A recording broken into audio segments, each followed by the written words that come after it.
Maka coba perhatikan, ternyata pemahaman bid'ah antara sahabat juga berlainan faham. Apa yang disebut bid'ah menurut Abu Bakar lain dengan Umar. Kata Abu Bakar, yang Nabi tidak buat jangan kamu buat, maksudnya bid'ah. Tapi bagi Umar, hei Abu Bakar, kalau ini ada kemaslahatannya, ini bukan bid'ah. Assalamualaikum warahmatullahi wabarakatuh. Kaum muslimin muslimat yang dimuliakan Allah, penonton channel Rahasia Islam,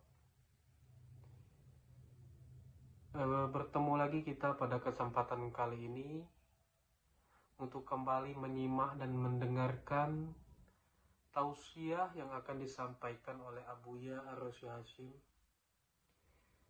Sebelum kita menyimak dan mendengarkan tausiah yang akan disampaikan Abuya Ar-Rasy Hasyim nantinya, tidak lupa marilah kita selalu bersolawat kepada Nabi Muhammad SAW.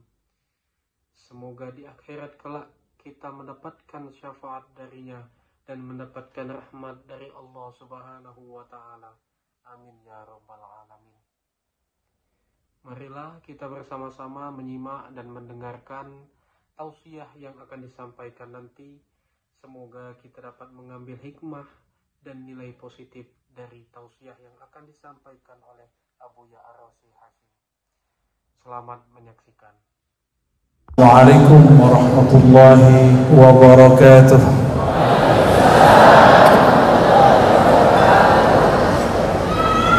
Semangat. Aneh ya, maulid kok di pasar. Alhamdulillahilladzi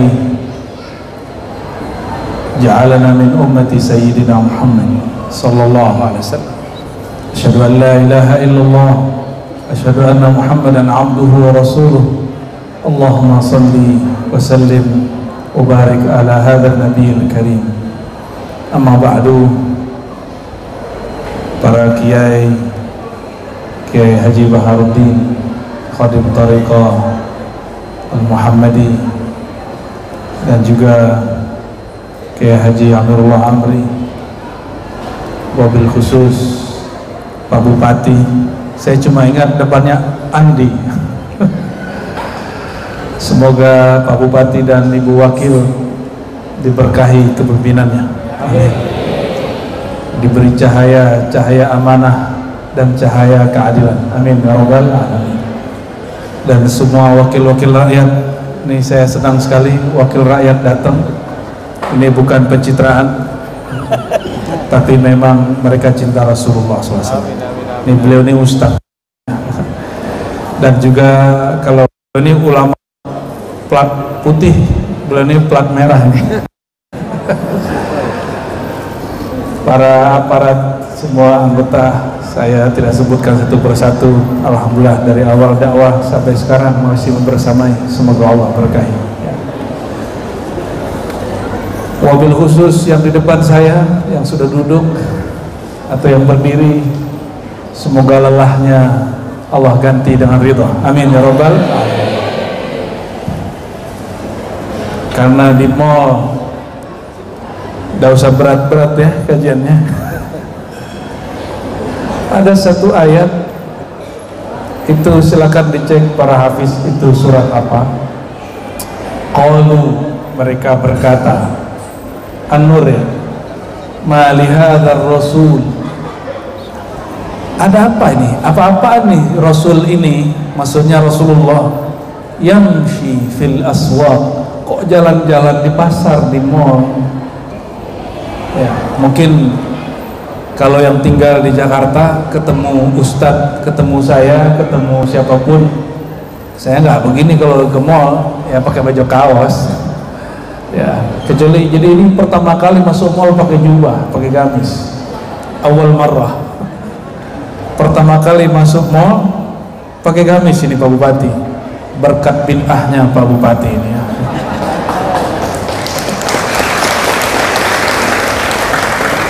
Apa pertanyaannya orang-orang Yahudi? Ma li hadzal rasul, apa-apa nih Kok Rasul jalan-jalan di mall, kira-kira gitu. Kalau orang-orang hari ini, masa Ustadz jalan-jalan di mall gitu ya, masa Ustadz pakai baju kaos? Ya pasti beliau-beliau ini sering nyamar kalau pergi ke saya ya, wajah-wajah suka nyamar ini.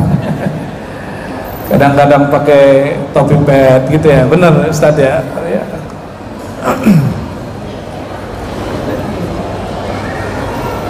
Cuma kalau saya sulit menyamar karena ada tandanya.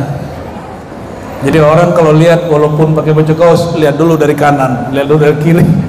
Oh ada tandanya Berni Arrozi gitu.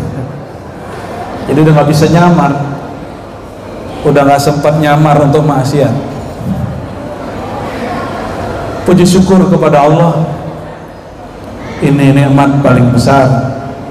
Allah izinkan kita buat maulid tidak hanya di masjid, tapi juga di mall.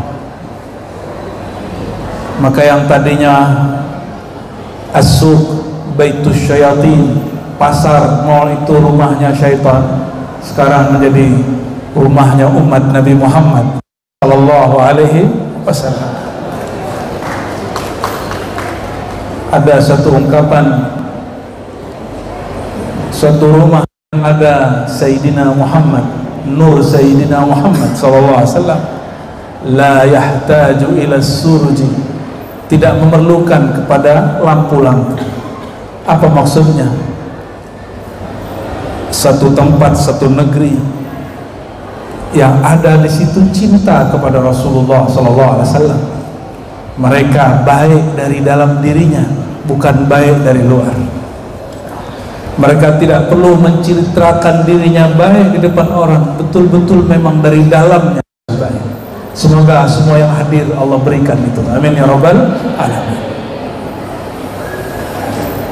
Dan semua itu tidaklah sah kecuali dengan bersolawat kepada baginda Nabi Muhammad sallallahu alaihi wasallam. Ahli salawat siap-siap salawat ya di tengah pengajian ya, biar nanti diikuti oleh yang lain. Suatu kali Nabi Muhammad sallallahu alaihi wasallam beliau pergi ke pasar. Sampai di pasar, ini pasarnya di situ ada pasar wilayah kuda, ada pasar makanan. Beliau masuk ke pasar tempat orang jual kuda. Sampai di tempat itu yang jual kuda Arab Badui, beliau menawar harga, deal satu harga. Ketika hendak membayar, tiba-tiba ada orang nawar, ini harga berapa? Maka dia naikkan harganya 2 kali lipat dari harga yang Nabi tawar, yang sudah deal. Lalu Arab Badui ini membatalkan sepihak apa yang telah deal dengan Rasulullah SAW. Apa kata Arab Badui? Saya tidak pernah bertransaksi dengan Anda. Anda emang siapa? Akhirnya Nabi SAW menggunakan haknya sebagai pembeli. Maka beliau bertanya, wahai orang-orang di pasar, adakah kalian yang bersaksi aku telah deal dengan si Arab Badui? Tidak ada satupun, karena pasar dikuasai Yahudi dan banyak Arab Badui. Akhirnya Nabi bertanya lagi, wahai orang-orang di pasar, adakah kalian yang bersaksi? Tiba-tiba ada sahabat namanya Khuzaimah bin Thabit. Dia tidak hadir, dia cuma lihat kenapa Rasulullah kemudian berteriak, bertanya siapa yang jadi saksi. Maka dia angkat tangan, baginda. Lalu Khuzaimah mengatakan, aku saksi engkau benar. Beliau tidak mengatakan aku saksi bahwa engkau telah deal. Dia hanya mengatakan aku saksi engkau benar. Maka Arab Badui pun takut. Selesai transaksi, Nabi SAW memberikan uangnya, kuda dibawa. Orang bertanya kepada Khuzaimah, hei Khuzaimah, bukankah engkau tidak menyaksikannya?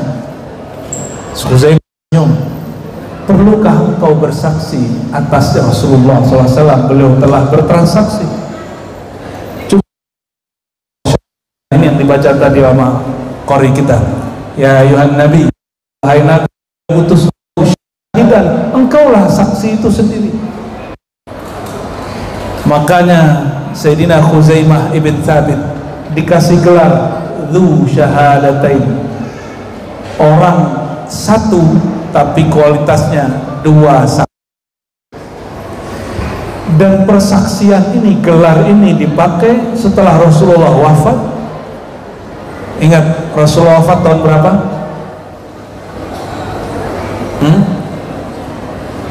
Ayo, Rasulullah wafat tahun berapa? Tahun. Ada yang hafal? Makanya buat maulid. Kata Abu Said Muhammad Alawi al-Maliki, Muhaddits al-Haramain, guru Rusaifah, apa kata beliau? Jika mengajarkan membuat maulid itu membuat umat mengerti siapa sang Muhammad, maka wajib maulid. Semoga siapapun pemimpinnya nanti selalu mengagendakan maulid. Tapi kalau boleh usul, mulai dari tanggal 1 sampai 12 dibuat festival Maulid Nabi sallallahu alaihi wasallam. Pak Bupati, gimana Pak Wakil Rakyat? Mulai dari tanggal 1, dan ini sudah Kalsel, Kalimantan Selatan. Kalimantan Selatan yang pertama buat secara selevel provinsi Maulid, mulai dari malam pertama Rabiul Awal sampai 12, bahkan lebih sampai ke 14. Cuma sayang karena undangan saya ke pelosok-pelosok gak sempat hadir, padahal janji hadir. Bagaimana? Siap Pak Bupati, Pak Wakil Rakyat semua tolong diingatkan tahun depan buatkan festival maulid, mulai dari sholawat, lomba hadrah, kalau perlu undang orang-orang yang angsi atau orang-orang yang punya sanad Nabi Sallallahu Alaihi Wasallam, datangkan mereka setiap malam. Siap ya? Tahun depan gak usah pikirin dananya Pak Bupati. Orang kalau niat buat maulid ada aja dananya ya, insya Allah. Kalau ya, ini tempat yang kedua setelah Kalimantan Selatan.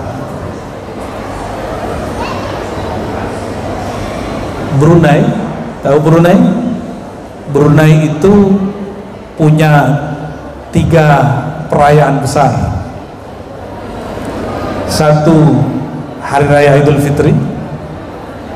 2, hari lahirnya Sultan Hasan al-Bolkiah.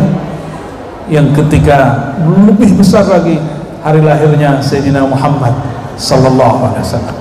Makanya Allah berkahi itu negeri Brunei, walaupun negaranya kecil, tapi mereka mendapat keberkahan berlimpah. Mau Maros diberkahi? Hidupkan maulid, maka orang nanti akan bekerja dengan cinta. Nanti orang berpolitik dengan cinta. Berpolitik itu fardu kifayah, maka kita bersyukur masih ada beliau-beliau yang mau politik. Bayangkan di Sudan itu ada fatwa tidak boleh nyoblos, akhirnya Sudan pecah 2 jadi Ethiopia dan Sudan, karena diimpor fatwa dari negara sebelahnya bahwa berpolitik itu haram ya, berpolitik. Akhirnya sebagian ulama memfatwakan begitu dan umatnya tidak mau, pecah sekarang. Sudahlah pecah, hari ini jenderal dengan jenderal perang. Negeri kita Indonesia termasuk negeri paling damai untuk urusan seperti itu. Alhamdulillahirabbil alamin. Meskipun negeri kita hidupnya pas-pasan, benar pas-pasan hidupnya, makannya masih bisa 3 kali kok pas-pasan ya. Kita ini sudah hidup enak ya. Sayyidina Khuzaimah bin Thabit setelah Rasulullah wafat tahun ke-11 Hijriah Rabiul Awal, beliau kemudian masih tinggal di Madinah. Meninggal di 2 tahun itu digantikan Abu Bakar oleh Umar. Meninggal Umar digantikan Utsman. Sayyidina Utsman punya seorang penasihat namanya Abu Musa Al-Asy'ari. Siapa namanya? Abu Musa yang kenceng namanya siapa? Musa Al-Asy'ari. Abu Musa Al-Asy'ari disuruh belusukan ke daerah Irak, Monef kalau kata orang hari ini. Sampailah di negeri Basrah. Di sana ternyata orang baca Quran beda sudut masjid, beda bacaannya. Kanan A. Apa kata beliau? Seandainya Al-Quran ini disatukan, maka muncullah sahabat-sahabat bersepakat untuk hal itu. Mereka dan Abu Musa Al-Asy'ari dan sahabat kembali ke Madinah. Mereka kemudian menyarankan kepada Sayyidina Utsman, "Hei Utsman, kumpulkan Quran jadi satu mushaf." Jadi tolong bedakan Quran dengan mushaf. Quran itu turun kepada kaum Rasulullah SAW. Kalau mushaf itu lembaran-lembaran bukunya. Paham bedanya? Kalau mushaf apa? Ya, mushaf itu dicipta. Kalau Al-Quran tidak dicipta. Al-Quran munazzal, diturunkan. Kalau Quran yang di rumah itu namanya mushaf. Bisa dihafalkan? Bisa. Hafalan kita itu makhluk, tapi Qurannya tidak makhluk. Al-Quran tidak makhluk, tapi mushaf Qurannya makhluk. Maka Sayyidina Utsman kumpulkan orang yang dulu dikumpulkan di zaman Abu Bakar As-Siddiq. Ternyata di zaman Abu Bakar As-Siddiq ada 700 qari dikirim dan terancam mati, walaupun tidak ada riwayat mereka mati sebanyak itu. Ketika mereka dikirim untuk perang, 700 para qurra, para hafiz ini, kata Sayyidina Umar, "Ya Abu Bakar, wahai Abu Bakar Khalifatul Rasul, pengganti Rasulullah, jika mereka yang 700 itu mati, nanti generasi setelah kita mungkin tidak baca Quran. Ayo kumpul." Kata siapa? Sayyidina Umar. Apa jawaban baginda? Apa jawaban Sayyidina Abu Bakar? Hal taf'al ma lam yaf'alhu Rasulullah sallallahu alaihi wasallam. Hei Umar, apakah engkau akan melakukan yang Nabi tidak buat? Berarti dalam fikiran Abu Bakar apa? Hei Umar, apakah engkau melakukan hal yang bid'ah? Dalam fikiran Abu Bakar, bid'ah itu yang Nabi tidak buat. Tapi dalam fikiran Umar tidak begitu. Wahai Abu Bakar, bid'ah itu bukan seperti itu. Maka diceritakan oleh Umar, ini begini, nanti kitab suci yang dulu begini, kitab yang akhirnya syarahallahu sadrahu. Dada Sayyidina Abu Bakar dibukakan Allah, maka dia menyepakati usul Sayyidina Umar. Apa kata Sayyidina Umar? Hei Abu Bakar, jika mereka mati, maka tidak ada lagi umat setelah kita baca Quran. Karena bid'ahnya Umar, maka sampailah Quran ke dalam handphone kita masing-masing. Ada Quran di handphonenya? Itu kalau nggak dihisap nanti itu berat ya. Ya, walaupun jarang buka, minimal download lah Qurannya. Ya, sudah punya? Ya, biar nanti smartphone-nya bangga. Aku ini ada. Tempat canggihnya smartphone, dalam 5 menit tidak sampai Quran bisa di-download. Sanggupkah download? Yang tidak bisa dilakukan smartphone satu, smartphone tidak bisa mikir. Smartphone nggak ada perasaan.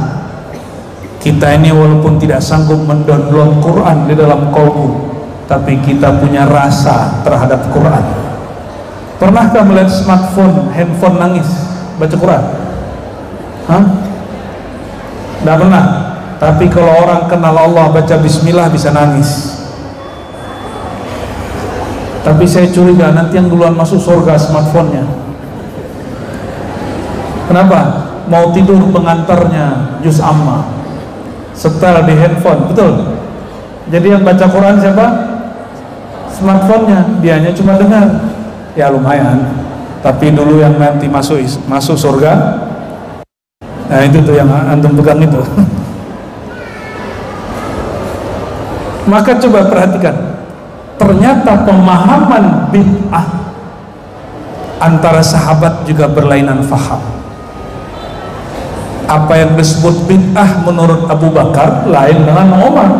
Kata Abu Bakar, yang Nabi tidak buat jangan kamu buat, maksudnya bid'ah. Tapi bagi Umar, hei Abu Bakar, kalau ini ada kemaslahatannya, ini bukan bid'ah. Dari kisah ini Syekhul Islam Ibnu Qayyim, beliau ini imam yang ditakzimi oleh sahabat kita yang bermanhaj salafi. Apa kata Ibnu Qayyim? Kullu maslahatin din, setiap kemaslahan itu ada hukum, itulah agama. Saya mau tanya, maulid ini maslahatnya besar atau kecil? Berarti bid'ah kah?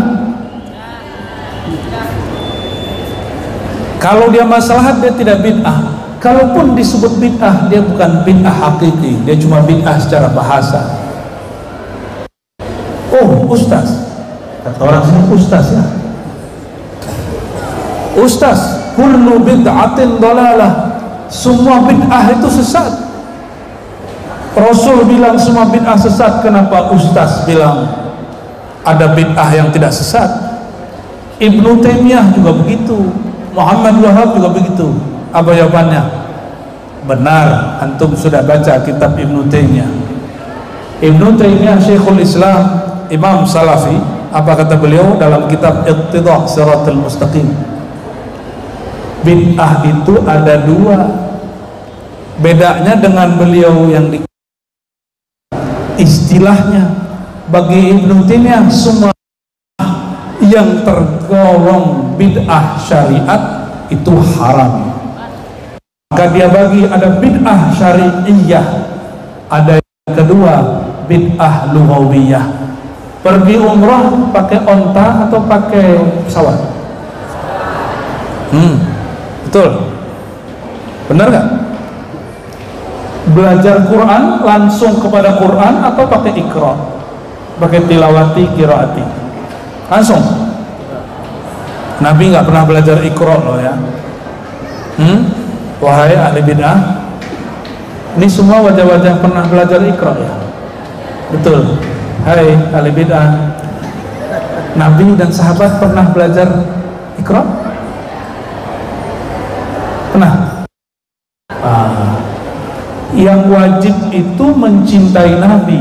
Cara mencintai Nabi boleh melalui maulid. Yang wajib itu mengenal Nabi SAW. Cara mengenal Nabi boleh lewat maulid, boleh pengajian minggu, boleh pengajian ahad, terserah istilahnya. Kan ada juga yang nggak mau pakai istilah minggu, katanya haram. Haram kah? Hah? Kalau gitu ganti semua istilah. Tidak boleh istilah puasa, pakai saum. Tidak boleh pakai istilah Indonesia, pakai istilah Arab semua. Tapi tahukah kalian, orang Nasrani di Lebanon menjelang puasa itu saum juga, menyebut Allah itu ilah juga. Jadi ada orang baru hijrah tidak faham yang disebut islamisasi. Ada islamisasi, arabisasi. Apa bedanya? Mengarabkan orang, Arab itu ada muslim, ada musyrik, ada Yahudi juga. Abdullah bin Salam itu Arabi Yahudi, dia ngomong bahasa Arab tapi dia Yahudi. Abu Lahab bukan? Arab itu ya. Kalau depan saya Arab apa ini? Arab ma'lum. Mengarabkan orang bukan itu tujuan kita. Tujuan kita mengislamkan orang. Jadi nggak mesti juga pakai gamis-gamis begini ya.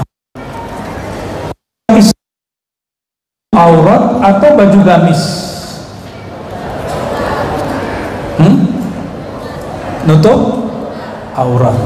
Jadi kalau saya khotbah pakai celana jeans boleh nggak?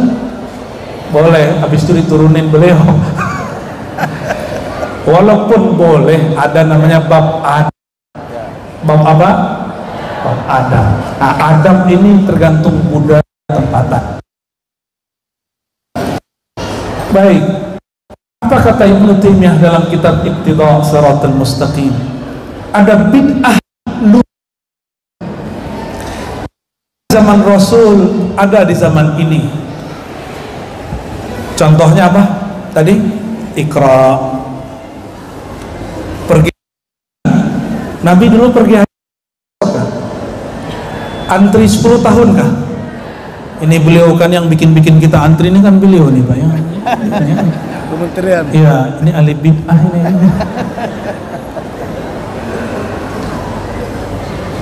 Jadi itu disebut bid'ah apa? Bid'ah lughawiyah. Lughah artinya bahasa. Bid'ah lughawiyah ini dalam ilmu fikih disebut bid'ah hasanah. Sama aja. Sama dengan istilah bid'ah hasanah. Lalu kullu bid'atin dolalah, semua bid'ah itu jelek, dolalah sayyi'ah itu kullu muhdatsin yukhaliful Quran wa sunnah wal ijma'. Itu tulisan Imam Salafus Saleh, Imam Muhammad bin Idris Syafi'i, wafat 204 Hijriah, jauh sebelum Ibnu Taimiyah, jauh sebelum Muhammad bin Abdul Wahhab, jauh sebelum bin Bas dan syekh-syekh yang ada. Setiap perkara baru yang menyalahi Al-Quran, Sunnah dan Ijma', itulah yang disebut bid'ah dolalah.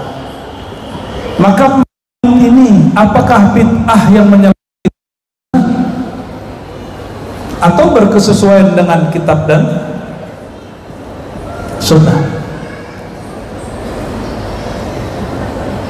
Yang mana? Mengenal Rasul wajib atau sunat? Hari ini kalau kita nggak buat maulid, orang nggak cerita Rasulullah SAW, betul nggak? Karena maulid adalah cara efektif menceritakan baginda Nabi Muhammad SAW, maka buat maulid wajib. Maka ulama umarok mesti kerjasama, dan kita senang siang ini mereka mewujudkannya. Semoga tahun depan 12 hari berturut-turut ya. Semoga nanti banyak yang mendukung. Amin ya rabbal. Nanti kalau nggak mau demo obatinya ya. Sampailah di zaman Sayyidina Utsman dikumpulkan semua Quran. Sebelum dikumpulkan, datanglah Umar dan Utsman kepada sahabat kecil bernama Zaid bin Sabit. Ternyata Zaid bin Sabit sebelumnya didatangi oleh Abu Bakar dan Umar. Apa kata Zaid?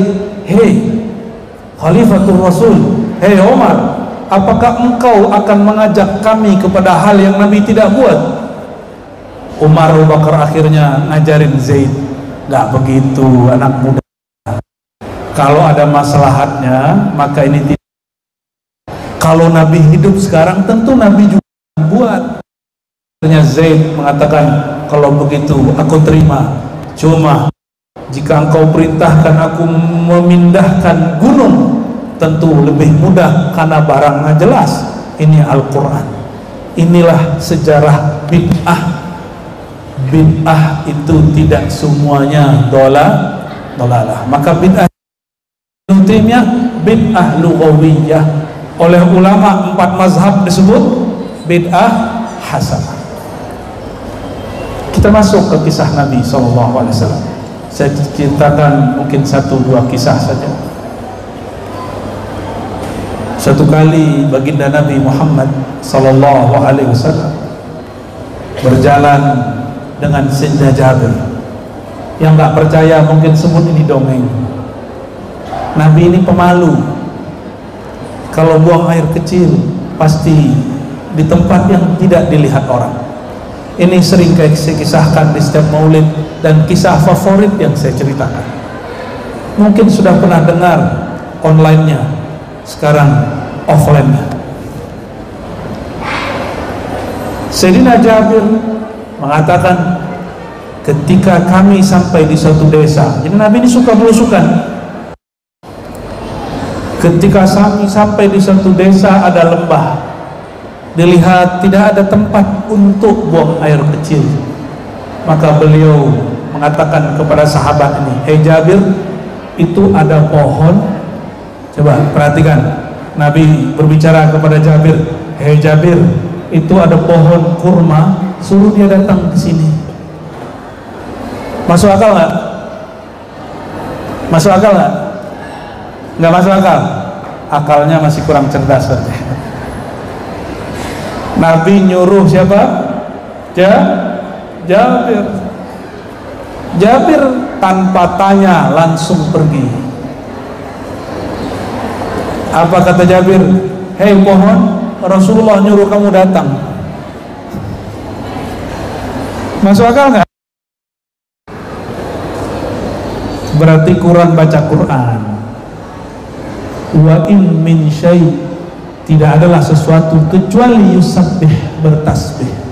Sabbaha lillahi ma fis samawati wal ard, bertasbih apapun yang ada di langit, yang di bumi, pohon, tumbuhan, batu, logam, tembok, semuanya bertasbih kepada Allah.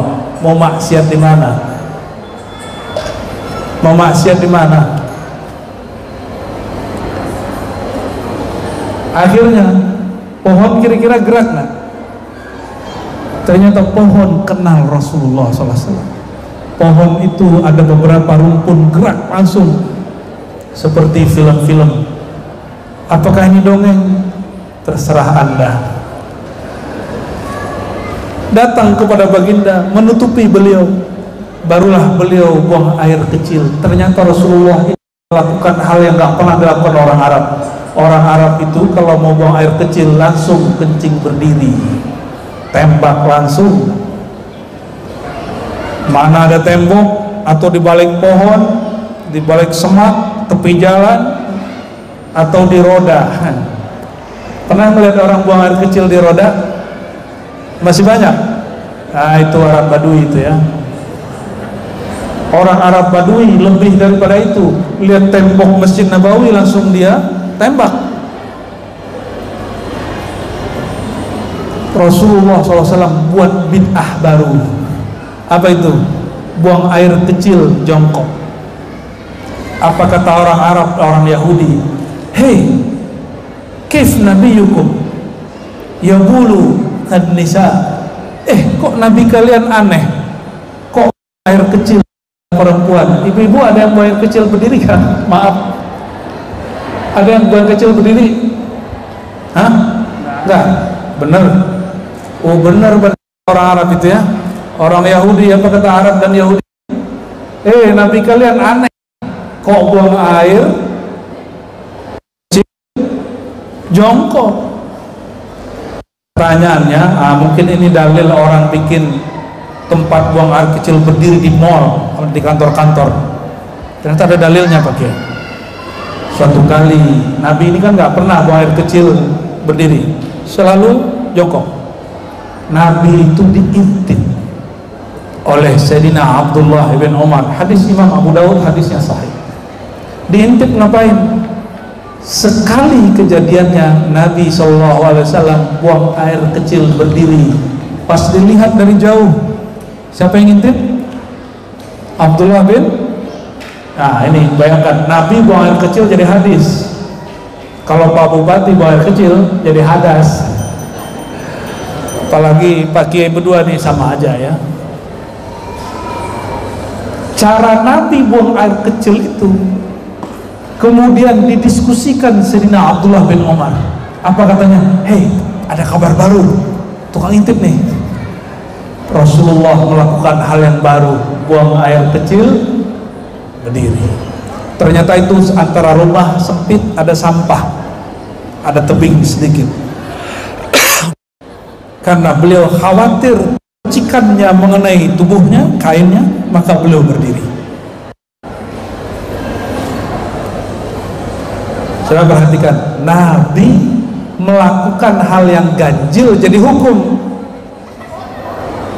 Kira-kira kalau para ustaz ini melakukan hal yang ganjil jadi hukum nggak?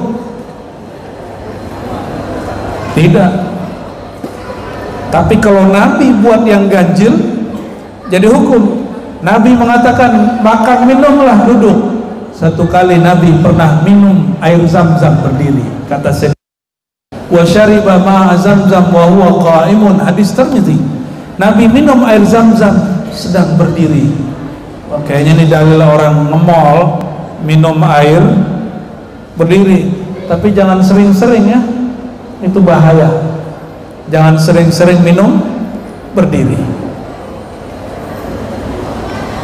Nabi SAW suka keluar masuk pasar, kadang menemani istrinya, karena istrinya suka jual beli. Sampai hari ini ibu-ibu suka jual beli nggak Bu? Suka lihat-lihat, katanya cuci mata. Mau saya cuci matanya? Pakai rinso, pakai soklin. Bapak Ibu yang mengkala Allah, Nabi SAW selesai buang air, beliau berdiri, beliau istijmar. Istijmar itu menggunakan batu. Lalu apa kata beliau? Jabir, kasih tahu ini pohon, suruh dia kembali. Masuk akal? Maka itu pohon kembali. Apa maksudnya? Beliau ingin mengatakan dalam hadis Imam Darimi disebutkan, tidaklah ada seorang pun, ma min ahadin fis sama wa fil ard, tidak adalah seorang makhluk pun di langit dan di bumi, kecuali mereka tahu anni Rasulullah, aku Rasulullah, illa asil wal ins, kecuali jin dan manusia yang durhaka. Maka tidak buat maulid di mall. Kenapa? Ini tembok-tembok, tiang-tiang semuanya mengenal Rasulullah SAW. Apa dalilnya? Apa dalilnya benda-benda ini kenal Rasulullah SAW? Kata Sayyidina Ali, hadisnya sahih, ma min syajarin, ketika kami jalan, tidaklah ada pohon, tidaklah ada batu. Logam ini dari bumi, mungkin dari bebatuan kah, dari tanah kah, illa, kecuali semuanya menyapa baginda Nabi Muhammad SAW. Apa syafaatnya kepada Rasulullah? Assalamu alayka ya Rasulullah, atau ya Nabi, salam alaika. Waktu kita mahal qiyam, apa yang dibaca? Apa yang dibaca? Ya Nabi, salam alaika. Mau coba? Ayo. Mau kalah dengan pohon? Tidak mau kalah dengan pohon? Tidak mau kalah dengan tembok? Ayo sama-sama kita baca salam kepada Rasulullah SAW. Ya, fadhal. Ya Nabi, salam alaika, ya Rasul, salam alaika, ya Habib, salam alaika, salawatullah alaika, ya Nabi, salam alaika, ya Rasul, salam alaika, ya Habib, salam alaika, salawatullah alaika. Asyraqal badru alaina, فاختفت منه الغدو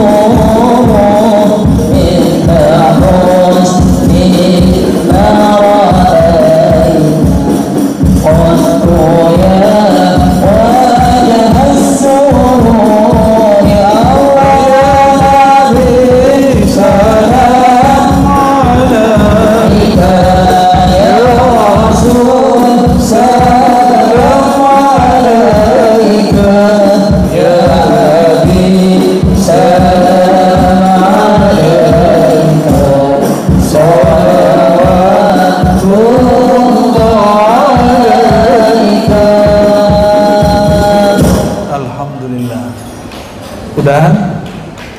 Ceramahnya udahan? Lanjut. Siapa yang mengkabarkan itu? Sayyidina Ali. Ternyata sahabat Sayyidina Ali min karamatihi ay yasma' salam al-hadar wa syajar lin Nabi sallallahu alaihi wasallam. Salah satu keramatnya sahabat Nabi yaitu Sayyidina Ali, dan begitu juga Jabir, mampu mendengarkan pohon ucapkan salam. Ada yang bisa mendengarkan pohon ucap salam? Saya yakin walaupun Kiai Baharuddin itu seorang mursyid, kalau malam-malam ada pohon ucapkan salam, kabur juga beliau. Walaupun Pak polisi ini berpangkat, semua bawahannya macam siap, tapi kalau ada pohon pisang baca salam, pasti dikira pocong, kabur juga pasti ya. Alam bawah sadar hantunya orang Indonesia pocong. Orang Arab itu lebih horor daripada orang Indonesia. Makanya ruqyah itu berkembang pesatnya di Saudi. Di sini nggak terlalu. Orang sana itu lebih dulu buat pusat pemberantasan sihir daripada KPK. KPK baru-baru beberapa tahun ini. Allahumma sholli wa sallim wa barik alaihi. Apa keramatnya Sayyidina Ali? Mampu dengar salamnya pohon. Nanti di akhir zaman, bahkan sekarang, akan ada kekasih-kekasih Allah, Allah izinkan mendengar salamnya alam semesta. Oke, yang umum, yang belajar matematika pernah dengar Pythagoras? Pythagoras bacanya sebenarnya Pythagoras. Pythagoras ini terhubung kepada Nabi Sulaiman. Baru dengar? Pythagoras yang mengajarkan rumus apa? Segitiga. Oke, segitiga apa? Ada lupa semua kayaknya dulu matematikanya 4. Pythagoras yang menciptakan ilmu matematika itu diizinkan Allah karena dia setiap hari puasa, tidak makan yang bernyawa, dia hanya makan hatta kacang yang bikin asam urat dia nggak makan. Maka dia sehat, setiap hari mengamalkan syariat Nabi Sulaiman.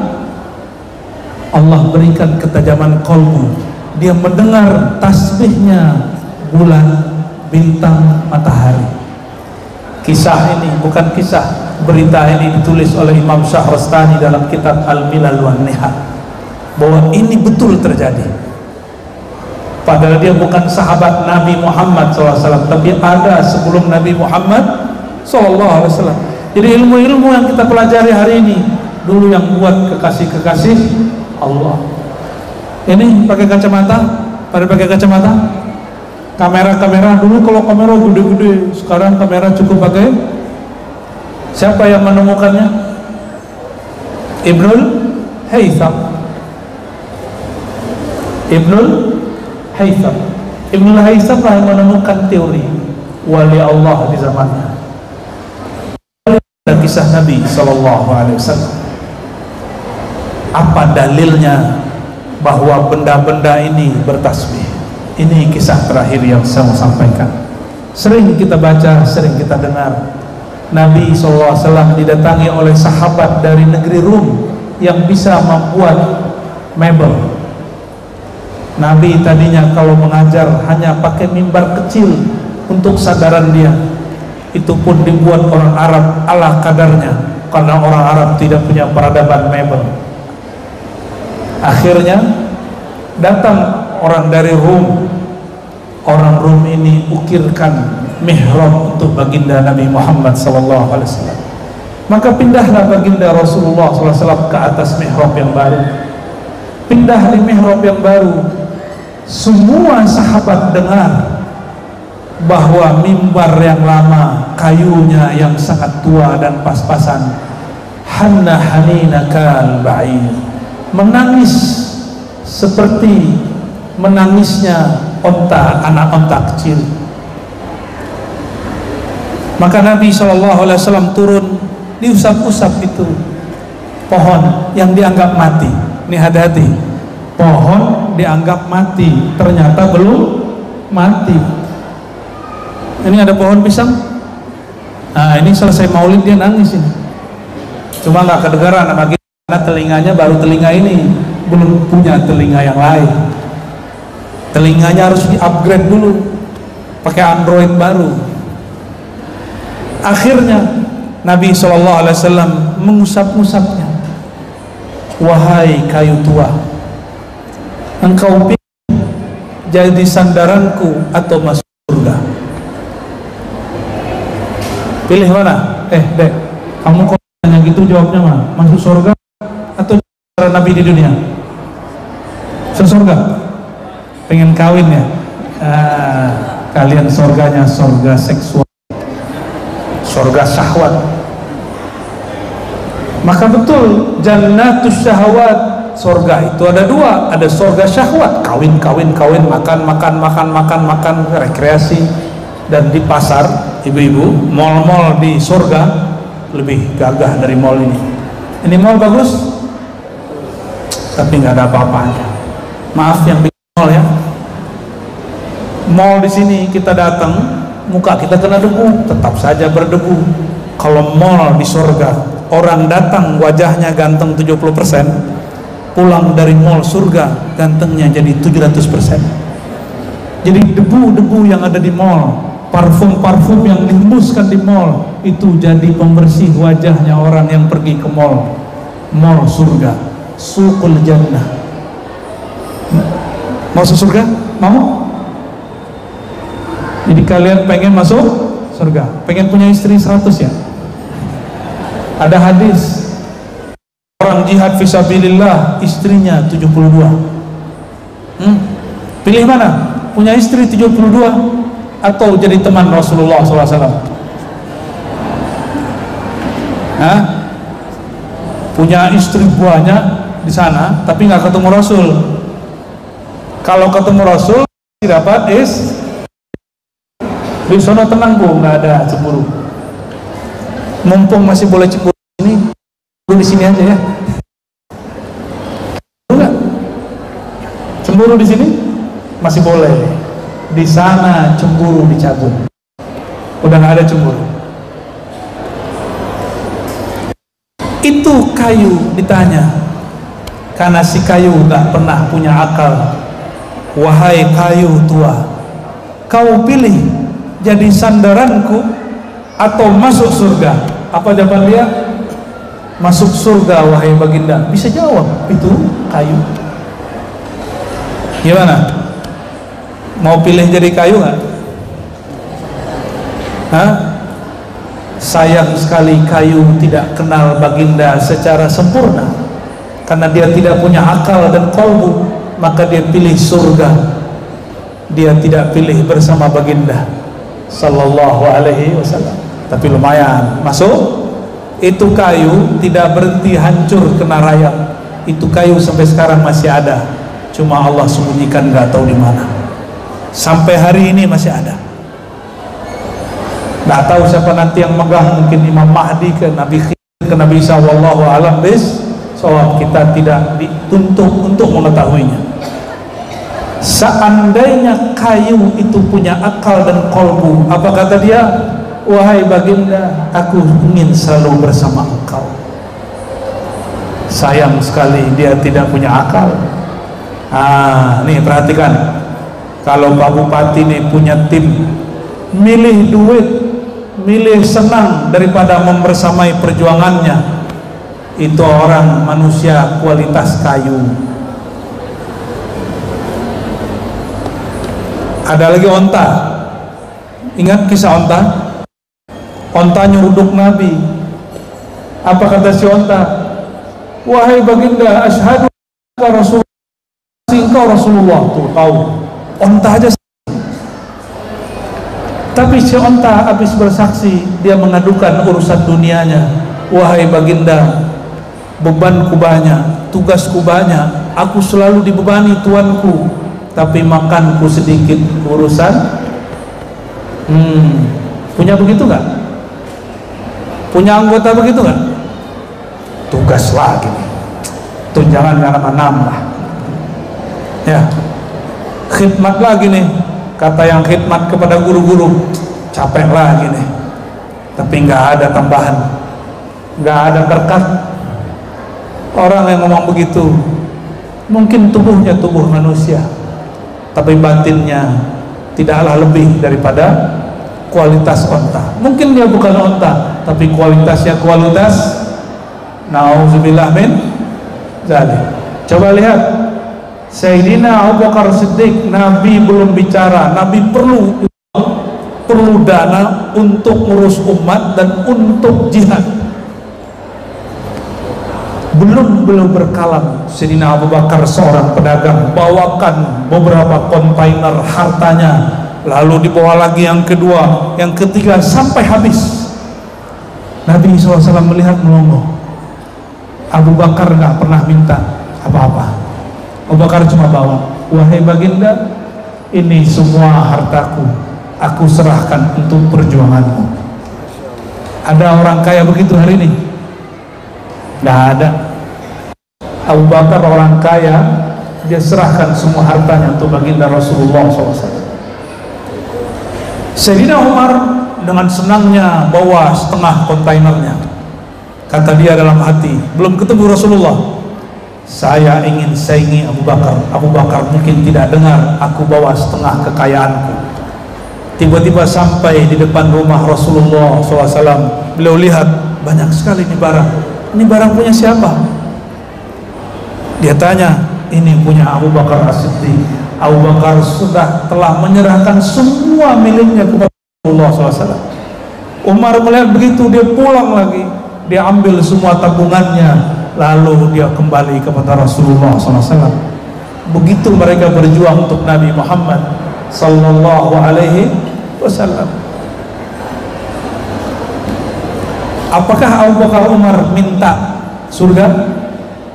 Nggak berani, belum minta surga, belum mintanya bersama Rasulullah Sallallahu Alaihi Wasallam. Maka siapapun yang ingin bersama Nabi SAW, mungkin kita tidak sehebat Abu Bakar. Ada yang sehebat Abu Bakar? Ada yang berani ngasih semua hartanya untuk perjuangan Nabi? Ustaz, tidak mungkin, saya punya anak bini, betul kan? Otak kita nggak nyampe. Maka hanya jalannya. Apa jalannya? Anta ma'a man ahbabta. Wahai orang yang kurang amal, beramallah dengan. Apakah itu? Cintailah beliau melebihi segalanya. Maka siapa yang mencintai sesuatu pasti bersamanya ketika dia senang, susah, bahkan sakratul maut, bahkan ketika masuk ke alam kubur, bahkan ketika dihisab. Coba bayangkan masuk ke bandara bersama kita ada Pak Bupati, jalur biasa atau jalur spesial? Ya. Ada Pak Wakil nih, mungkinkah kita lewat jalur umum atau jalur spesial? Itu baru di dunia. Maka orang-orang yang bersama gubernur langit, yang bersama pejabat-pejabat langit, nanti masuk ke alam barzakh, malaikat mungkar nakir tidak berani nyapa. Dia cuma bilang, siap, lanjutkan perjalanan. Ini bukan nyalek Pak, dia nggak nyalek dalam kubur. Lanjutkan perjalanan. Kenapa? Sayyidina Mungkar Nakir lihat orang ini bersama pejabat-pejabat langit yang lebih tinggi dari dia.